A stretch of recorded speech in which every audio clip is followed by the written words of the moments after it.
Mengapa ada corona? Saya pikir tidak mudah merefleksikan peristiwa ini. Mengambil inspirasi dari Nabi Yeremia bab 28 ayat 19, penulis dan sejarawan Prancis Voltaire mengatakan, perang, kelaparan, dan sampar adalah isi dunia kita yang paling terkenal. Dalam Perjanjian Lama ada berbagai kata untuk menerjemahkan kata wabah ini. Dewer diterjemahkan dengan sampar, makah, pukulan atau tulah. Atau kadang-kadang yang lebih sering nega. Atau dalam Perjanjian Baru, loimos atau plege. Yang semuanya muncul kurang lebih 100 kali dalam kitab suci. Angka yang kiranya tidak sedikit untuk menunjukkan bahwa penyakit epidemi yang menular ini bukannya jarang muncul dalam kitab suci. Pertanyaan kita, mengapa ada wabah? Biasanya dipercaya bahwa wabah dikirimkan Tuhan untuk menghukum umatnya Israel, untuk mendidik mereka karena dosa mereka.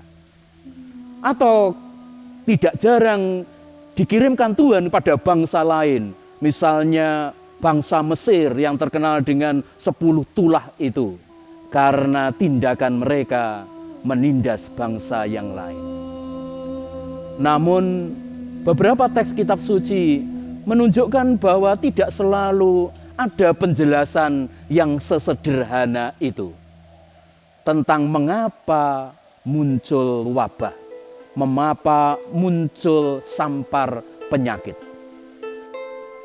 Seperti misalnya dalam Ayub 34 ayat 19 dan 20. Tidak peduli orang besar, tidak peduli orang terkenal atau orang kecil. Sekejap orang mati. Di tengah malam dikejutkan dan kemudian binasa bukan oleh tangan manusia. Maka peristiwa akhir-akhir ini juga membuat kita bertanya, mengapa wabah corona? Makhluk macam apa itu corona?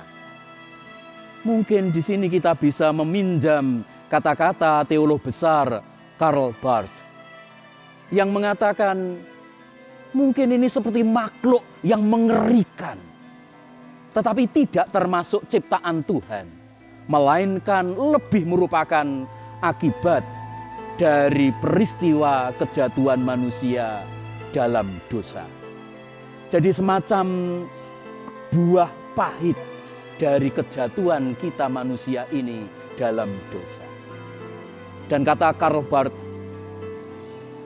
wabah ini memiliki persamaan dengan dosa dan setan. Sama-sama tidak bisa begitu saja diusir dengan mudah. Tetapi hanya dan kita bisa menekan dan memeranginya. Sangat sulit bagi kita untuk menjelaskan mengapa. Tapi mungkin kata-kata Santo Agustinus ini membantu kita untuk mengerti sedikit lebih baik. Santo Agustinus mengatakan, kuasa Tuhan yang sesungguhnya tidak terletak pertama-tama pada tindakannya menghalangi yang buruk atau yang jahat, melainkan menarik keluar apa yang baik dari apa yang buruk dan jahat itu. Peristiwa ini mengajar dan mengundang kita. Untuk apa? Menurut saya mungkin atau paling tidak ada 3 hal. Yang pertama, mengajar kita, mengundang kita untuk sungguh rendah hati. Manusia itu ternyata begitu rapuh, fragil. Siapapun kita, sehebat apapun kita, sekaya apapun kita, ternyata kita semua manusia ini tidak berdaya melawan makhluk yang jahat itu yang walaupun sangat kecil dan tidak kelihatan. Dan yang kedua, mengundang kita untuk bertobat. Seperti dalam cerita Ulang Terdung yang diceritakan dalam kitab Bilangan bab 21. Ketika mereka semua yang sakit itu memandang ular tembaga yang ditinggikan, mereka semua sembuh. Dan kiranya Tuhan memang harus ditinggikan dan manusia dipanggil untuk memandangnya. Kita berharap dengan itu manusia sembuh. Dan yang ketiga, mengajar dan mengundang kita menjadi manusia rohani, manusia yang lebih spiritual. Dalam situasi di mana kita dipaksa untuk mengalami isolasi, mungkin kita cenderung ingin menghabiskan waktu kita untuk main game, membuka internet, atau yang lain-lain.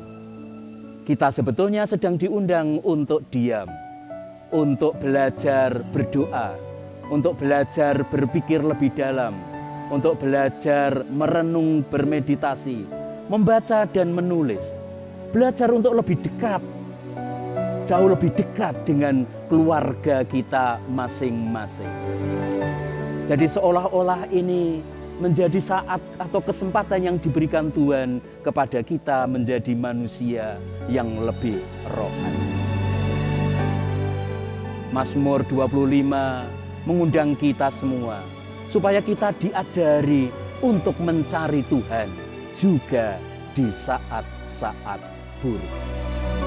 Supaya kita mampu menemukan apa yang esensial, yang penting juga dalam situasi yang tidak kita harapkan.